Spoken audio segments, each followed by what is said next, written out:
नमस्कार प्यारे बच्चों, मैं हूँ रूपेश पाटीदार और आज अपन हिंदी के टॉपिक में पढ़ेंगे संधि में। अपन इससे पहले वाले वीडियो में संधि के जो हैं परिचय, संधि के जो स्वर संधि के जो भेद हैं उसमें दीर्घ स्वर संधि और गुण स्वर संधि पढ़ चुके थे। आज अपन पढ़ेंगे वृद्धि स्वर संधि को। तो वृद्धि स्वर संधि, जैसे नाम से पता चल रहा, वृद्धि यानी जिसमें बढ़ोतरी होनी, वृद्धि होना। तो इसमें किस प्रकार से किन स्वरों की वृद्धि होती है तो वो देखेंगे। तो इसमें परिभाषा पढ़ लेते हैं। यदि अ या आ के पश्चात ए, छोटा ए या बड़ा ए आए, यानी ह्रस्व दीर्घ ए आए, तो वह दीर्घ ए में परिवर्तित हो जाता है, यानी बड़ा ए बन जाता है। और ऐसे सेम कंडीशन में अगर अ या आ के बाद ह्रस्व या दीर्घ ओ आए तो वह दीर्घ ओ में परिवर्तित हो जाता है, यानी बड़ा ओ बन जाता है। जिसे अपन सामान्य भाषा में कहते हैं छोटा ओ बड़ा ओ। तो दोनों में से कोई सा भी ओ अगर अ या आ के बाद आता है तो वह दीर्घ बन जाता है, यानी बड़ा ओ बन जाता है। ठीक है, तो इस प्रकार से यहाँ देख लेते हैं परिभाषा। यदि अ या आ के बाद ए या ए आए तो दोनों के मेल से ए हो जाता है, यानी मैंने यहाँ लिख दिया है शॉर्टकट तौर पे। ये परिभाषा बहुत बड़ी हो जाती है, याद नहीं रहती है, इसको मैंने शॉर्ट रूप में आपके सामने लिख दिया है कि अ या आ के बाद क्या आ रहा है, ए या बड़ा ए आ रहा है, तो वो क्या बनता है, दीर्घ ए बन जाता है। यानी ये ए है, इसकी मात्रा इस प्रकार से होती है, यानी वृद्धि हो जाती है।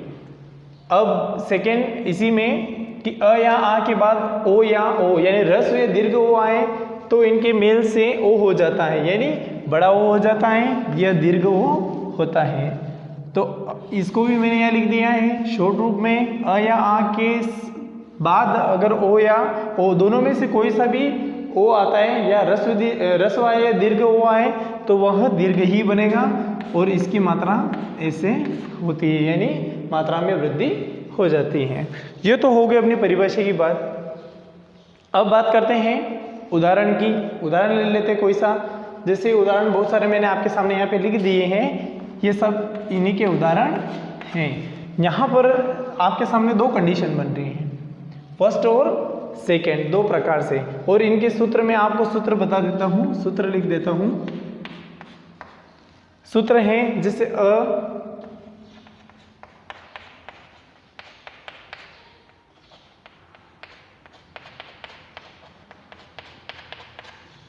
अ के साथ किसका योग, ए का। अ के साथ किसका, दीर्घ ए का। आ के साथ किसका योग, छोटा ए तो दीर्घ ए का। अगर ये वाली कंडीशन यहाँ पे फॉलो होती है, ये कंडीशन अगर बनती है, ये आपका सूत्र है इसका आपको याद रखने के लिए कि अ के साथ ए आए या अ के साथ बड़ा ए आए, या आ के साथ ए आए या बड़ा आ के साथ बड़ा ए आए, तो आपका दीर्घ ए ही बनेगा और इसकी मात्रा यह होगी। आपको बस इतना ध्यान रखना है, अगर ये याद है तो आप दीर्घ संधि आसानी से सोल्व कर सकते हो। और ये वाला हो गया फर्स्ट कंडीशन है, ये पहले वाले का सूत्र हो गया है। तो अपन इसी को पढ़ लेते हैं, इसका उदाहरण लेते हैं अपन सदैव।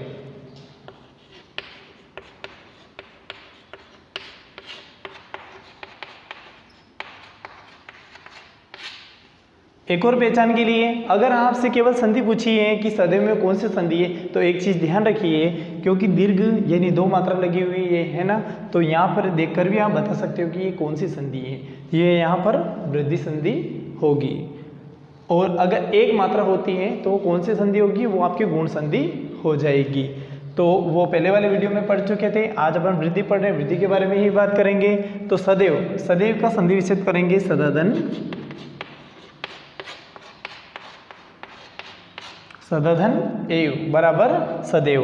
अब तोड़ा कहाँ से, यहाँ से तोड़ा था, यानी अपनी संधि क्या बनी थी, ए की संधि बनी थी। और इसको देखने के लिए सबसे पहले तो मैं इसको अलग अलग कर दूं। जैसे मैंने फर्स्ट वाले वीडियो में ही बोल दिया था कि संधि करते समय एक चीज़ ध्यान रखना आप, कि प्रथम जो शब्द होता है, सार्थक शब्द की बात बताई थी मैंने कि सार्थक शब्द होने चाहिए, और प्रथम जो सार्थक शब्द है उसका अंतिम वर्ण और द्वितीय शब्द का प्रथम वर्ण। तो यहाँ पर ये लेंगे अपन सद धन, यहाँ पे क्या बचा है आ, यहाँ पे ए और व, ये दोनों यहाँ से ले लिए, यहाँ पे सद बचा है। अब इन दोनों के मेल से आधन ए देखेंगे अपन, आधन ए कहाँ पे है, ये वाली कंडीशन लागू हो रही है, तो इन दोनों के मेल से क्या बनेगा, दीर्घ ए बनेगा। तो अपन लिखेंगे यहाँ पर इन दोनों के मेल से बना ए, तो अपन लिखेंगे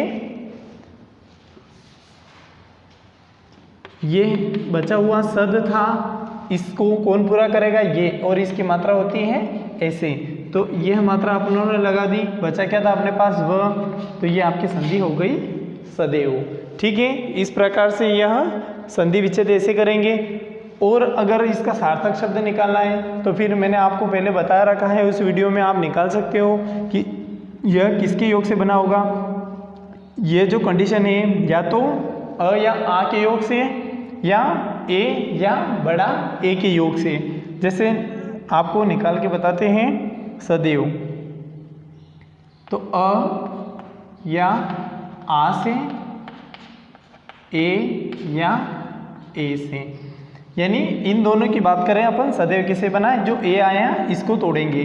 तो यहाँ पे क्या बनेगा, एक तो बनेगा सद, एक बनेगा सदा, और यहाँ पे बनेगा एव, और यहाँ पे बनेगा एव। अब देखेंगे सार्थक शब्द निकालेंगे अपन, तो यहाँ पर सद का मतलब कोई नहीं, कुछ भी नहीं होता है, सदा यानी निरंतर होता है, और यहाँ पर एव यह सही है, तो यह गलत हुआ। तो इस प्रकार से अपना संधि विच्छेद हुआ सदा धन एव बराबर सदैव।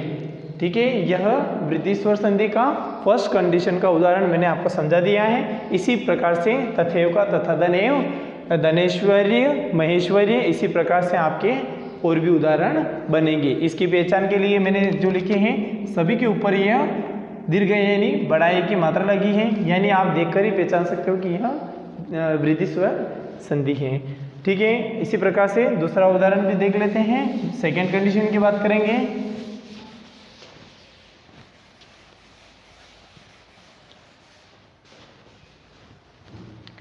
सेकेंड वाली कंडीशन है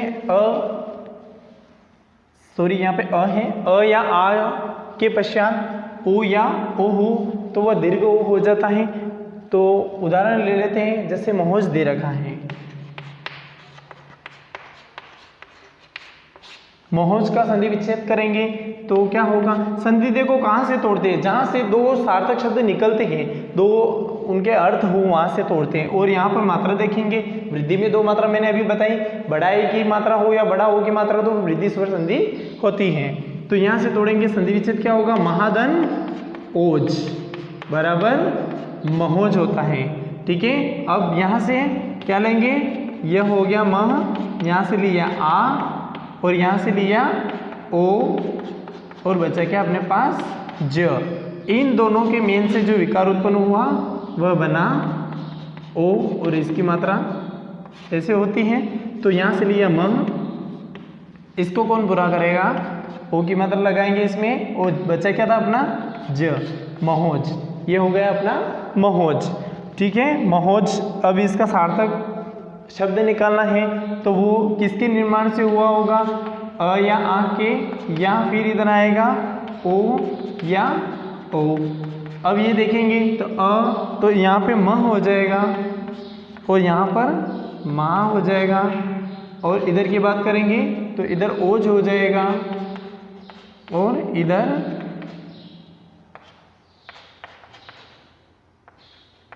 ओज हो जाएगा। ठीक है, तो यहाँ पे देखेंगे अपन कि सही वाला कौन सा है, तो मह का मतलब कुछ भी नहीं होता है, महा यानी महान होता है। ओज, इस ओज का मतलब होता है, इस ओज का मतलब नहीं होता, इस ओज का मतलब होता है तेज। तो महान यानी महान, ओज यानी तेज, महान तेज वाला। ठीक है, तो ये हो गया महोज। इस प्रकार से आपके सामने मैंने और भी यहाँ पे इसके उदाहरण लिखे हैं जिसमें दीर्घ ओ की मात्रा लगी हुई है। तो ये देखकर अपन पहचान सकते हैं कि यह वृद्धि स्वर संधि है। तो महोज, दंतोष्ट, दंत धनोष्ट बराबर दंतोष्ट, महोषधि, महाधन औषधि बराबर महोषधि, परमोषध यानी परम धन औषध बराबर परमोषध। इस प्रकार से सारे वृद्धि के उदाहरण है, और आप ऐसी दीर्घ मात्रा देखकर, दो मात्रा देखकर पहचान सकते हैं कि यह वृद्धि स्वर संधि का उदाहरण है। तो आशा करता हूँ आपको अच्छे से वृद्धि स्वर संधि समझ में आई होगी। और यहाँ पर मैंने परिभाषा और इनके उदाहरण भी लिख दिए, इनको समझा दिए कैसे सार्थक शब्द निकालोगे, वो भी मैंने पहले वाले में भी बताया, इस वाले वीडियो में भी बताया। तो आज के लिए इतना ही। आगे की जो वीडियो बनेगा उसमें अपन अगली स्वसंधि का जो अगला भेद है वह पढ़ेंगे। आज के लिए इतना ही। धन्यवाद।